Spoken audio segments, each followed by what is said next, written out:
Je suis avec Maëlle Corcuff à l'Institut Pascal. Donc, bonjour Maëlle. Bonjour.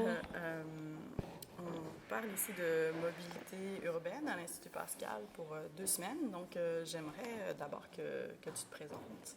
Oui, donc bonjour. Mon nom est Maëlle Corcuff. Je suis candidate au doctorat en sciences de la réadaptation à l'Université Laval. Je suis également affiliée au Centre interdisciplinaire de recherche en réhabilitation et intégration sociale. Et puis, je suis également membre de 2 programmations de recherche, donc de participation sociale ville inclusive et puis de mobilité accès participation, qui est une programmation de recherche pan-canadienne, donc en collaboration avec la Ville de Vancouver. Moi, en fait, je m'intéresse beaucoup à la mise en œuvre et à l'implantation de mesures en accessibilité universelle. Là, en fait, comment est-ce qu'on arrive à mettre en place réellement au sein de la structure municipale les politiques qui sont prévues pour améliorer l'accessibilité de l'environnement bâti pour les gens qui ont des incapacités, mais également pour l'ensemble de la population. Là, donc, c'est ça. Puis, ton parcours académique, Oui. en fait, Oui. qu'est-ce que c'est? En fait, moi, j'ai un parcours un peu différent. Là. Je ne proviens pas des sciences de la réadaptation. J'ai étudié en psychologie au baccalauréat.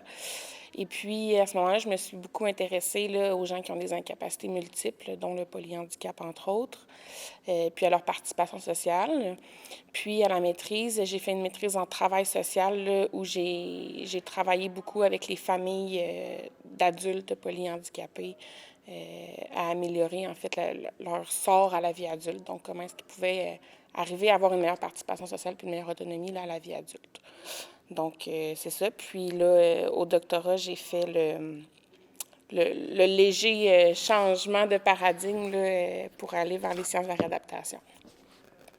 OK. Donc, pour la question plus Oui. thématique que je te poserais, c'est en regard de ta discipline, des expertises, différentes expertises que tu as développées, qu'est-ce que la ville inclusive en lien avec la mobilité des individus? Oui. Comment ça s'articule? En fait, je dirais que j'ai peut-être 2 visions dont une vision un peu idéologique, en fait, qui me permet d'avancer beaucoup dans mon projet, d'avoir plusieurs idées, puis d'être plus inspirée. Cette vision-là me laisse croire qu'une ville inclusive, en fait, en regard de la mobilité, c'est vraiment davantage axé sur la possibilité d'être indépendant en tant qu'individu, de s'autodéterminer aussi en tant qu'individu, donc d'arriver d'aller à un point A à un point B de façon autonome, puis de façon équivalente aussi pour tous les individus, là, que ce soit des gens, des personnes aînées, des familles, des gens qui ont des incapacités ou pas, donc peu importe leurs caractéristiques. Puis qu'il n'y ait pas de déséquilibre ou d'obstacles, en fait, là, à l'environnement pour ces gens-là. OK. Puis ce serait quoi le plus grand frein, disons, à la mobilité, En fait, selon... ce que j'aurais tendance à dire rapidement comme ça, là, un peu par mes expériences, c'est que c'est quelque chose qui est qui est assez utopique, en fait, comme concept, l'accessibilité universelle. C'est difficile de trouver une solution qui convient à tout le monde. Souvent, on trouve des solutions qui vont être adaptées pour des gens, par exemple, en fauteuil roulant ou des personnes malvoyantes. Par contre, ça peut être des obstacles là, pour d'autres personnes. J'ai un exemple en tête, là, les feux sonores, par exemple, pour les gens qui ont une déficience visuelle. J'accompagnais à un moment donné un jeune autiste pour aller au centre de réadaptation. Puis quand il a entendu le feu sonore, il s'est complètement désorganisé, puis il ne voulait plus traverser la rue, il criait, en tout cas, il n'était pas bien. Fait que ça, c'est vraiment un exemple d'adaptation ou d'accessibilité qu'on a permis à un certain type ou à une certaine catégorie de personnes qui représentent un obstacle finalement pour d'autres gens. Là. Est-ce que ça crée des hiérarchies dans les handicaps? Est-ce que c'est une chose qui existe? Bien, D'une certaine façon, ouais, c'est pas mal intentionné, mais... Oui, c'est ça. De mon point de vue, oui. Il y a aussi beaucoup de types de handicaps qui peuvent être à la mode par période, j'ai l'impression, d'autres que non. C'est le cas également, j'ai l'impression, des fois dans les organismes subventionnaires, dans les financements. Donc, je sais que quand je travaillais notamment en polyhandicap, c'était très compliqué d'avoir l'appui, d'aller chercher aussi la communauté pour que la communauté se mobilise. Oui. C'était plus difficile un peu. La sensibilisation est moins là également. C'est une clientèle qui est vraiment moins connue. L'acceptabilité sociale là, est comme Exactement. une cible. Exactement. OK. Alors que dans les dernières années, on a vu beaucoup d'études en TSA, par exemple, Oui. qui ont vraiment été importantes puis qui ont vraiment changé là, le cours de la vie de ces gens-là, puis que c'est vraiment super. Mais c'est ça, je pense que notamment les incapacités cognitives, c'est plus difficile. C'est invisible d'une certaine façon. Exactement, donc les handicaps invisibles. Je sais qu'avec PSVI, justement, il y a une étude là, par rapport à ça. J'ai hâte de voir ce que ça va donner, mais c'est ça. Donc, tu sais, puis juste au niveau de la sensibilisation en général, on parle par exemple du transport en commun. Bien, les gens qui ont une déficience individuelle, ils ont beaucoup de difficultés à se rendre dans un transport en commun sans se faire regarder de travers, sans que le chauffeur leur vienne en aide s'ils ont besoin. Donc, tu sais, c'est tous des enjeux qui, je pense, vont... la population a peut-être moins d'empathie pour ces gens-là que pour des gens, par exemple, en fauteuil roulant. Oui, d'accord. Puis le fait de travailler en collaboration interdisciplinaire, intersectorielle, Oui. sectorielle, par exemple, tu as une co-direction qui s'articule. En fait, c'est François Routier, Oui. PSVI, Marie-Ève Lamontagne. Oui. Explique-nous un peu comment ça se passe. Déjà, c'est comme une équipe multi... Oui. Bien, Marie-Ève est ergothérapeute de formation, mais c'est beaucoup intéressée là, au transfert de connaissances puis à l'implantation. Donc, pour ça, j'ai vraiment une expertise à ce niveau-là. Donc ça m'aide vraiment là, à aller chercher, en fait, dans nos collaborations avec la Ville, à aller chercher les bonnes questions, les bons outils, la bonne façon aussi de faire avec eux. François, pour sa part, a beaucoup plus une expertise en mobilité. Il travaille avec la Ville depuis longtemps également, donc... Puis il y a une formation d'ingénieur oui, aussi, exactement. donc c'est une approche différente. Donc, c'est vraiment, là, je pense que c'est très riche d'avoir ces deux approches-là. Puis de mon côté, j'ai une approche beaucoup plus sociale. Oui. Donc, ça vient apporter encore plus un autre point de vue là, à ce qu'on fait, en fait. Là. OK. Puis, si on regarde vers l'avenir, Oui.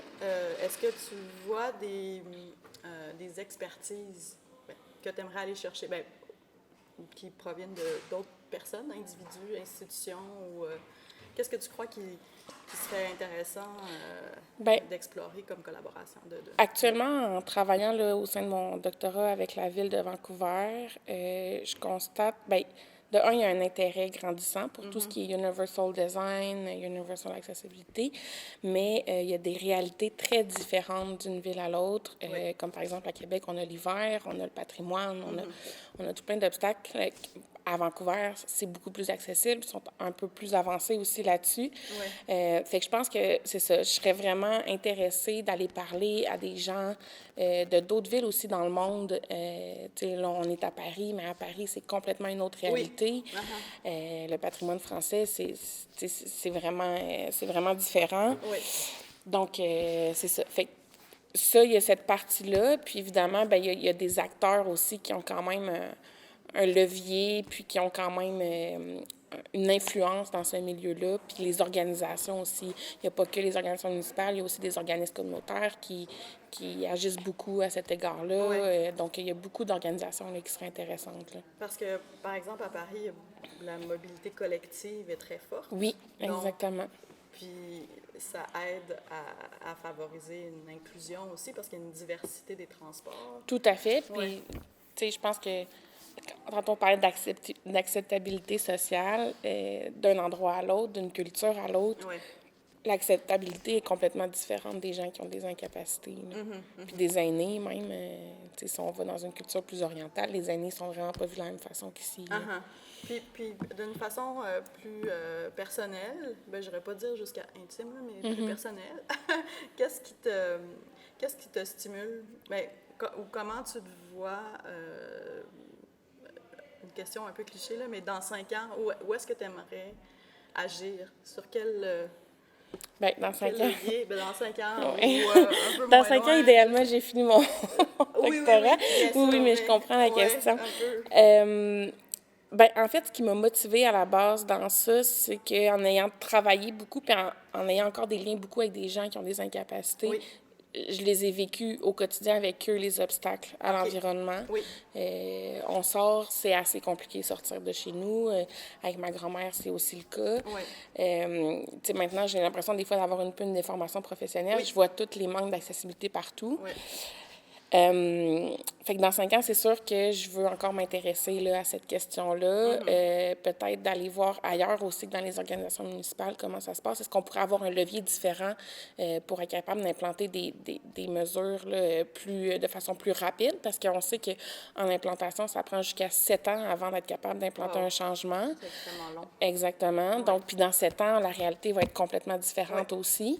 Donc, le temps qu'on implante un changement, bien, ça va déjà avoir changé. Ouais. Fait que c'est ça. Fait que d'aller voir si je pourrais pas avoir des possibilités là, d'agir plus rapidement là, avec d'autres acteurs. Là, je pense que ça pourrait être vraiment intéressant. Là. C'est un beau plan d'avenir.